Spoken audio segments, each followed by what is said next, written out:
People comment sometimes how I only seem to read books by women, but look at how many books by the male of the species I read this month. Hey everyone, how are you? It's lame how I often start my wrap-ups talking about the weather, but the weather in London recently has been apocalyptically warm. There is no other way to describe it. It's been disturbingly warm, like verging on hot some days.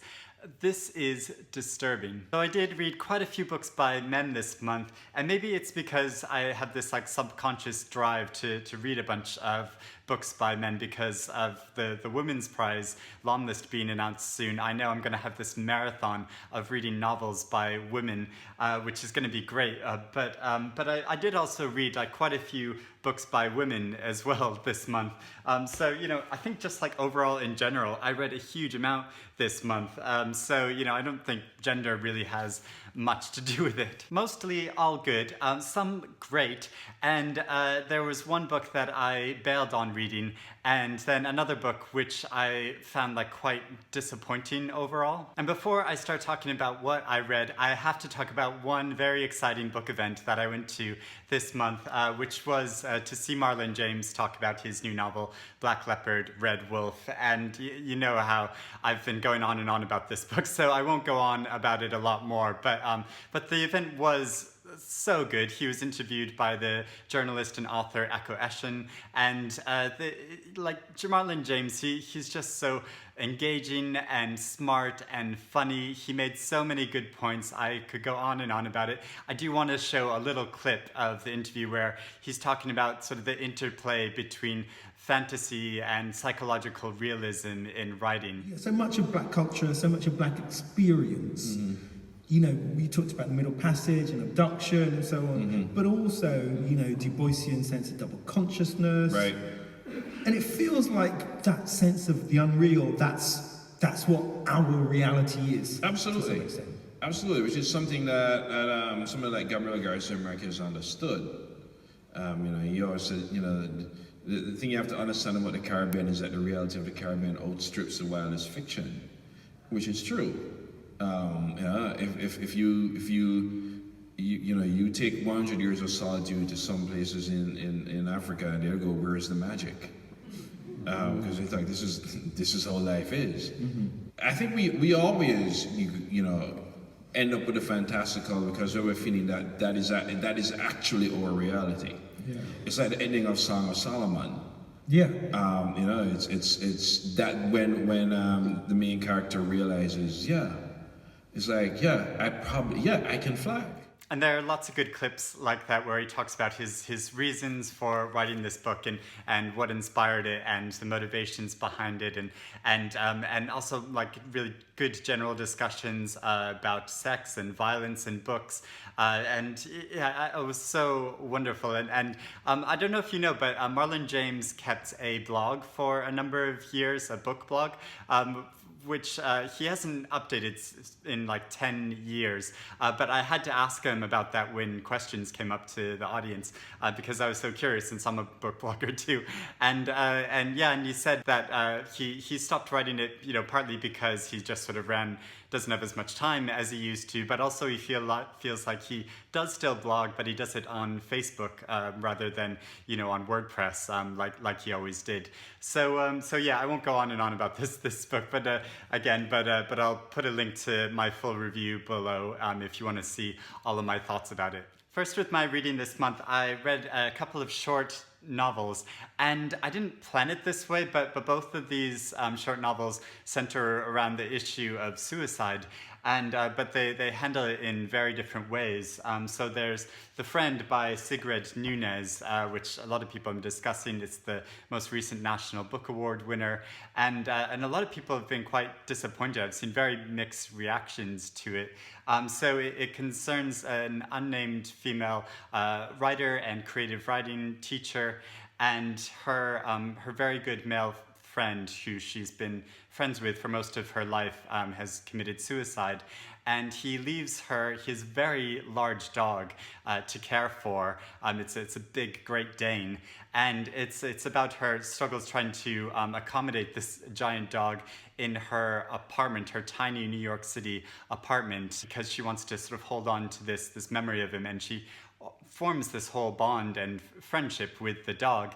And I've had quite mixed reactions to this book till about like halfway through. I wasn't really sure how I felt about it. There's always that issue of like a writer writing about a writer. It sort of feels like a cliche, and I gradually like started to feel really moved by the story and the way she was presenting it. And though it's about a very serious subject, I thought it was quite comic how she portrayed her relationship with her friends' ex-wives. He has 3 ex-wives that he's left behind, and she has very different. They have very different reactions to her and her being left this dog. But yeah, it's a very moving portrait about grief and loneliness and mortality. It also references the English writer J.R. Ackerley, who's somewhat obscure now and not much talked about, but he was a very interesting openly gay author writing in the first half of the 20th century. And it's really interesting and unique how she incorporates his story into her own story and references his books. So yeah, I thought that was really interesting. So overall, I quite enjoyed this novel. I don't know if it'll be hugely memorable, but I did enjoy the experience. And I read Yiyun Li's absolutely beautiful new novel called Where Reasons End, which recounts an imagined conversation between a mother and her teenage son who has recently committed suicide. And sort of like The Friend, it's in a very self-conscious literary vein where the mother is a writer like Yiyun Li herself. And I've only read Li's previous memoirist essays, but I thought this book was equally moving. Her writing is so powerful. There isn't a lot of plot as such, or even a query into why her son committed suicide. It's more of a sifting through experiences and interactions to understand ways of coping with being. And I know that sounds very lofty, but it does feel like very firmly anchored in reality, the way their conversations go, where she tends to get sort of drifts off with these very sort of big, expansive ideas, and he kind of reels her in and brings her back to reality, and it becomes this discussion, but he in some ways becomes like a prosecutor to her way of coping with being. So it's a kind of magical thinking or a dialogic sense where she understands his point of view so strongly that she's completely internalized it, and she can have these conversations with herself. And overall, I just found it such a moving and frank and honest portrait of life. Next, I read If Beale Street Could Talk by James Baldwin, like I already mentioned in my Black History Month TBR video. So I read this before going to see Barry Jenkins' new film, which was just recently released in the UK. And I did go to see the film on Valentine's Day with my boyfriend.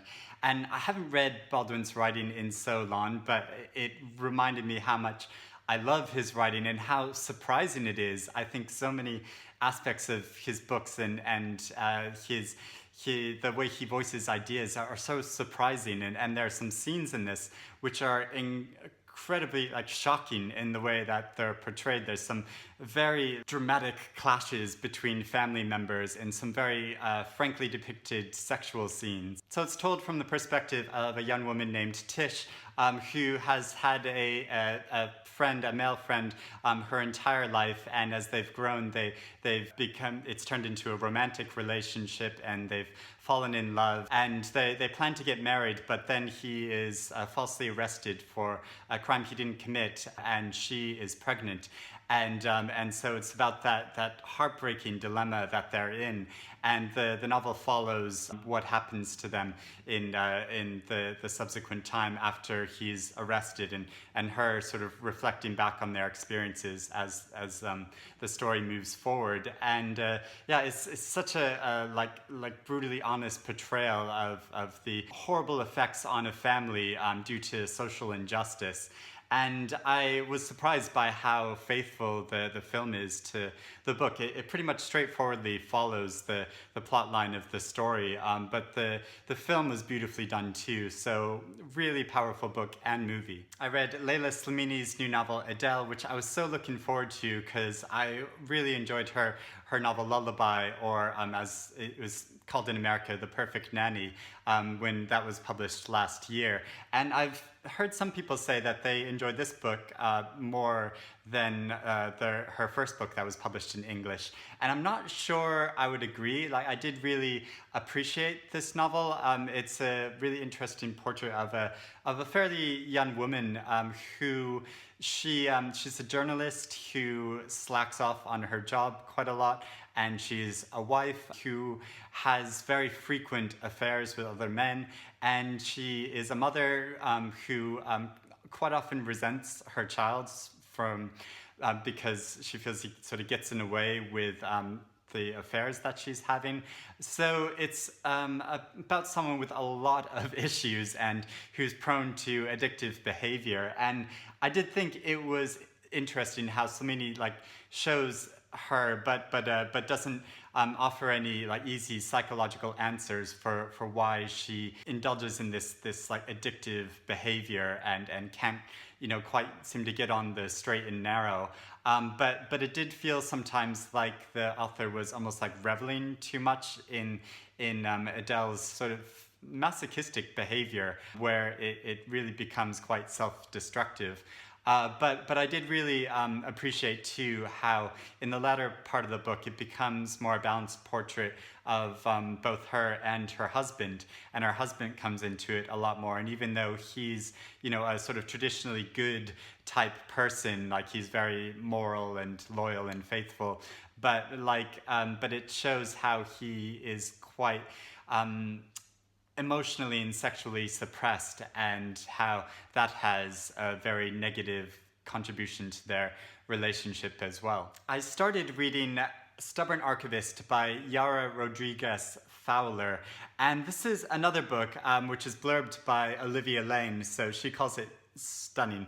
And I tried reading another book last month that she had blurbed really positively and that I was really looking forward to, but that I gave up reading. And I'm afraid I stopped reading this after about 60 pages.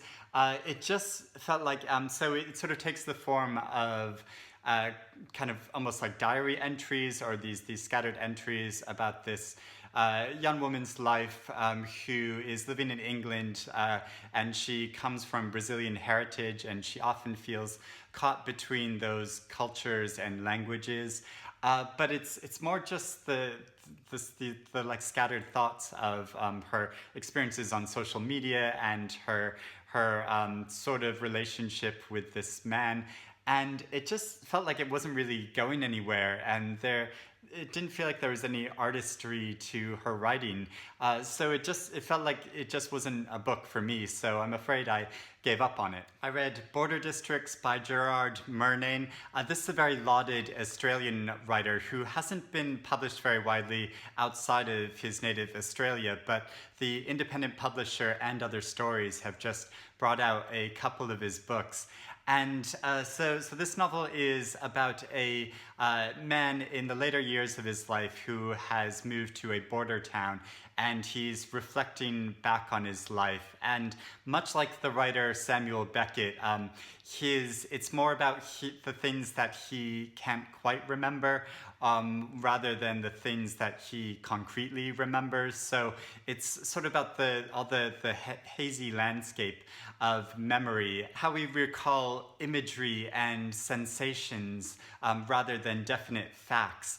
And it's so interesting for a heavy reader to read this book, the way he discusses his interaction with things he's read in the past, because, you know, the way we often say how, like, you know, things we read quite a while ago, we can't really remember the details of them very often, and it shows how he's often like scrambling for these like half-remembered quotes that he has, and trying to find references in books that he remember that they were there, but he can't find them under all these piles of books that he has in his house. And I think that that's just really true to our experience, and how we incorporate all these ideas of things that we've read into our lives without often remembering, you know, the exact source of them, or sometimes even the actual sort of quote or idea that they came from, but we just sort of mold and modify these ideas and things to work into our own experience. And it has this wonderful tragic comedy feeling to it that I just enjoyed it so much and found it really mesmerizing to read. But I know it's not a sort of traditional novel that a wide group of people would enjoy. You know, it's a much more ponderous sort of book. But I thought it was just great. I read Max Porter's new novel called Lanny, and this is only his second novel after his very successful and very critically acclaimed first novel called Grief is the Thing with Feathers. And I thought it was so interesting how there are sort of similarities between these books, in how at the center of them is a real world crisis that's occurring, but they also have this fantastical element inside to them, where there's this antagonistic personage which intrudes upon the characters' lives. But his writing is so engaging, and it's so impressive how he balances those two aspects of the book. So Lanny is about a couple in a small English village where the father is a city worker and the mother is sort of a crime thriller writer. And they have a very sensitive and creative and oddball son named Lanny. And the mother tries to engage a local artist who is an older, much respected artist to sort of mentor Lanny's creative abilities. But there's also a local legendary figure named Dead Papa Toothwort, who sort of lingers around in the background, and he feasts upon all the voices and the sounds of people in the villages, and this is done in such an interesting way on the page of the novel, where the words will twist around each other, and there's this sense of them being gobbled up by Dead Papa Toothwort. The boy goes missing at one point, and it throws things into chaos. It is quite wild, but it is so fun and interesting how it's done. And so like the experience of reading it made me feel somewhere like the book was a cross between John McGregor's novel called Reservoir 13, if you read that novel, and also like Ali Smith's writing.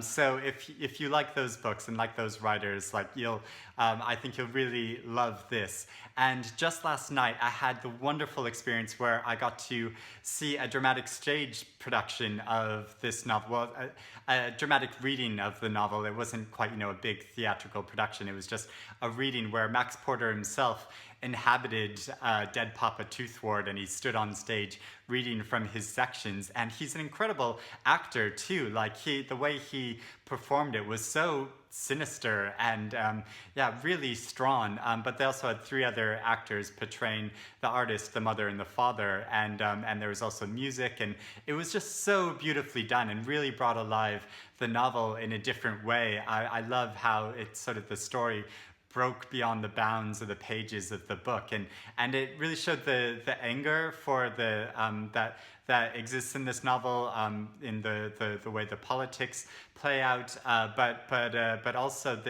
the incredible sense of imagination that Lanny inhabits, and this very different sensibility from what the adults have. So it was just a wonderful experience. I was inspired to read a couple books of poetry, which I have been wanting to get to, but I was especially inspired to read these after watching Matthew Sharapa's recent video about poetry, and how there's this sense that I think a lot of us have, where we feel very hesitant to read poetry because of a sort of fear that we won't understand it, or that we're not equipped to be able to understand it, which Matthew quite rightly points out is nonsense. Like, if you can read poetry, so you shouldn't be afraid to pick it out and try it. And his video is so good. I'll link it below if you want to watch it, and really encourage you to watch it.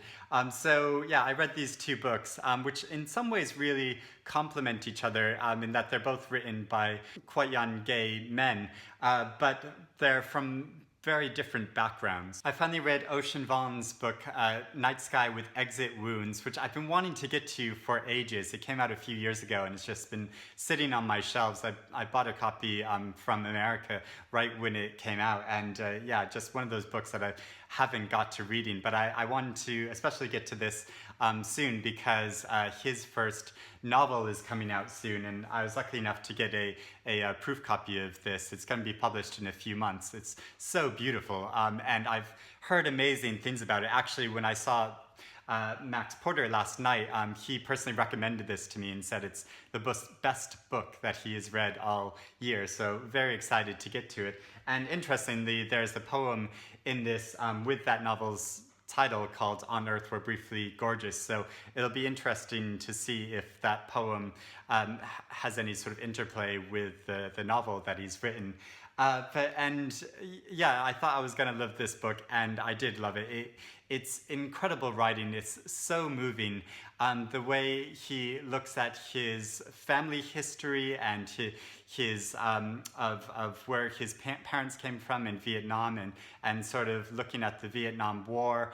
But then also there's a section looking at his own personal childhood and his development, and then there's a third section of the book which feels like it deals more with where he is now in his life and where he's going in the future. A number of the poems touch on mythology and reference different mythological figures, but then also some of the poems reference like American mythology and iconography.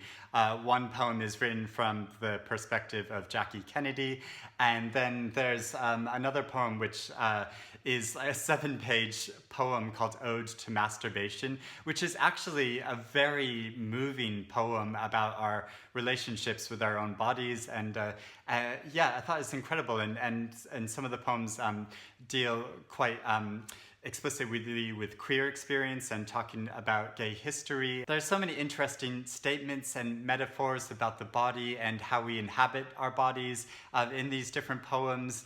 And the whole thing is just moving and angry and inventive and just beautiful. Then there is this debut pamphlet of poetry, Lantern, by Irish writer Sean Hewitt. And I don't know what the difference is between a poetry collection and a pamphlet.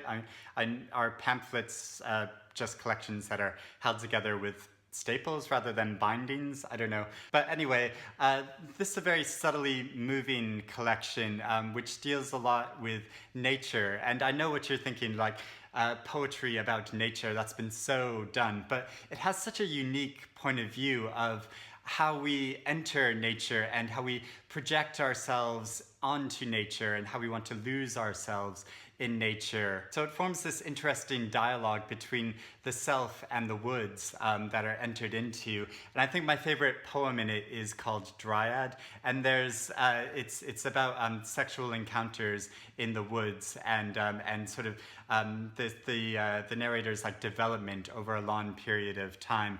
And I was so struck by this one line, which is, I wonder if I have ruined these places for myself, if I have brought each secret to them and weighed the trees with things I can no longer bear. I also read a couple of memoirs. Again, these are authors that come from very different backgrounds, but there is some crossover between them in that both their families are from working class backgrounds. So Kill the Black One First by Michael Fuller. This is a memoir by Britain's first black chief constable. And the title comes from something that was shouted from the crowd when Michael Fuller was a policeman during the 1981 Brixton riots. And this was a famous skirmish confrontation between members of the public and the police over racial tensions. And this was shouted, sort of directed at Fuller, who was a black policeman and the only black policeman in this line of white policemen that was trying to keep the peace in Brixton. And so, yeah, that really epitomizes his dilemma, because on the one side, he was a police officer experiencing a lot of racism within the police force at that time, because there just weren't many black police officers, and he recounts how the black men that did join the police force quite often left very soon because they felt like they weren't welcome or really a part of it. But then also he felt a lot of hate from some sections of the black community who felt like he was sort of betraying them, and quite justifiably felt a lot of anxiety about the police, because at the time there was a lot of stop and searches of young black men. So it's really moving in how it tells the story of his life and this really perilous position that he was in, when really he's just a person with a strong sense of justice who just wanted to do good, but because he was in such a unique position, it gave him a really interesting perspective on the history of racism in Britain over the past 50 years. So I thought this was such an incredibly moving memoir, really incredible story. I also read Edouard Louis' new book called Who Killed My Father, which is classified as a memoir/essay, and it really is that because it does recount really heartrending scenes from his childhood and his current relationship with his father, who his father's experiencing a lot of health problems and isn't receiving any governmental support. But it's also a polemic against what Louis refers to as like the ruling classes, and his anger and frustration with the politics, which doesn't seem to address the needs and the feelings of working class citizens. And my problem with it is that it touches on a number of really complex issues, but his arguments don't really have much complexity to them. I mean, I really understand and mostly agree with his point of view, but I just wish that there was more nuance to his arguments, because these are really big issues that he's tackling, but he just sort of touches on them. It's a very short book, but the sections that do recount sections of his life, I did found very moving, and in particular there's a middle section where he's sort of prosecuting himself, looking at the way he might have contributed to his father's slow demise, where he, at one point in his childhood, he basically orchestrated this big argument between his father and his older brother in order to get revenge on his mother, and it became this very violent argument. So it's really moving how he portrays that violence, but also is sort of looking at himself. But overall, it felt too slight and forced, and it was sort of recycling a lot of scenes that he wrote about in his first book, The End of Eddie. And I just wish that this book had been much more fleshed out, but he is such an intelligent and sensitive writer that I think there'll be a lot of more great books from him in the future. I read a very odd novel called Children of the Cave by Virve Sammalkorpi, and who's a Finnish writer. And this is a novel about an archaeological expedition that takes place where a famous French archaeologist goes to Russia and takes an assistant with him. And it's told from the perspective of the assistant through journal entries, where it's these collected journal entries which are scattered and incomplete. And in their expedition to Russia, they discover a cave there which is inhabited by children with animal-like features. And so it looks at where those children came from and the what happens between this expedition party and the children in the cave. And so it's very creepy and dramatic in some parts. But also has this sort of almost like old world style to old novelist type style of it, where it feels like Frankenstein or something, where you're getting fragments of this occurrence that occurred a long time ago. So this is set in the early 1800s, and interestingly before Charles Darwin's theories of evolution. So it's sort of looking at humankind and our, whether we're progressing as a society or regressing as a society in our values and the way that we treat other people in society. Really interesting, odd book. I really enjoyed the experience of it. I've been reading this book over the past 2 months or so, and I finally finished it because I've been reading it aloud to my boyfriend over a long period of time where, like, often before bed, I'll read him a story from this. And we're big fans of David Sedaris. Like, around Christmas time, we always read the Santaland Diaries, and, you know, that's just an absolute classic. And so we've read a number of his books, and it's interesting. His writing is so great to read aloud, and Sedaris himself has become very famous for touring and giving readings from his books because they are so darkly funny, like real morbid, twisted sense of humor, which is just wonderful to read about. And you know, there is a slight edginess to a writing where it sort of feels like it borders on the inappropriate sometimes. And this collection is quite interesting because his writing's all very autobiographical and looking at his own experiences. And it's as he's aging and getting into the later stages of his life, he's becoming much more reflective. And there's a lot in this book about grief because he talks a lot about his family and how he buys this beach house for his family to come together to, but they've lost the mother of the family and also one of their sisters who committed suicide a few years ago. And so he talks about his estrangement from that sister after she dealt with a lot of mental health issues and addiction, so it's very reflective. But he and also looking at his own mortality because he talks about how he has this this benign tumor that grows on him, but he doesn't have it taken out at a hospital because the hospital says that if they take it out, they have to dispose of it, and he wants to keep it because he has this real perverse, odd compulsion to feed his tumor to a wild turtle that lives near his beach house. It's very strange,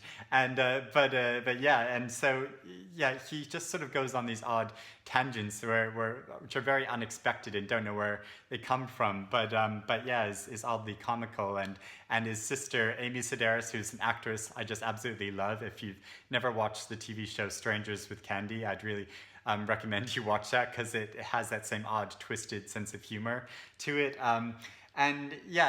So his writing is great, really enjoyable to read it aloud, but this is quite an interesting, distinct collection for him, I think. And finally, I read America is Not the Heart by Elaine Castillo. This novel came out about a year ago, but it is eligible for the Women's Prize this year. So I'm hoping it'll be listed for that prize, and Anna is hoping it'll be listed for that prize too, like we talked about in our video. And I feel like I shouldn't summarize it too much because Anna has summarized it so perfectly in the video that we made together. It's generally about a community in the San Francisco Bay Area who come from the Philippines, and so the complexity of a number of different individuals in that Filipino community. It focuses mainly on one woman's life called Hero and her experiences where she comes to America as an illegal immigrant, but she has escaped a very tumultuous wartime period, and she was captured for quite a while and tortured, and so it's her reflecting on her memories of that while trying to make her way in America and her experiences in this Filipino community in the San Francisco area, and her relationship and love with this woman, and like Anna said, the way that romance is portrayed is so well done. I mean, I think the way Marlon James talked about in his talk about how sex isn't portrayed in a very realistic way in literary fiction, and I think it's done so well in this, where it shows the mechanics of it, but in a way which is really moving and touching, and just sort of dealing with the real world issues of the complexities of the emotions and the mechanics of our bodies, and it's so well done, but also a different way of looking at sort of, I feel like there's been a lot of novels and books about the immigrant experience to America, but this gives a very different perspective where usually the transition is into coming from another culture and how to become American. And this isn't so much about becoming an American, but more, becoming an individual, sort of regardless of national status. And I think it's so unique how it does that. And it's just beautifully written, has a lot of wonderful detail in it. And I just love this book. So those are all the books I read this month. A lot of books covered. Sorry, I've been talking for ages, but do let me know what you've been reading this month. Have you read any of these books that I've talked about? What do you think of them? I'd be really interested to know your perspective. I'll put links down below to my full reviews of all these books as well, so you can check those out if you want. And just let me know what you've been reading, how you've been doing. What's the weather like where you are? I hope you're doing well, and I'll speak to you again soon. Bye, everyone.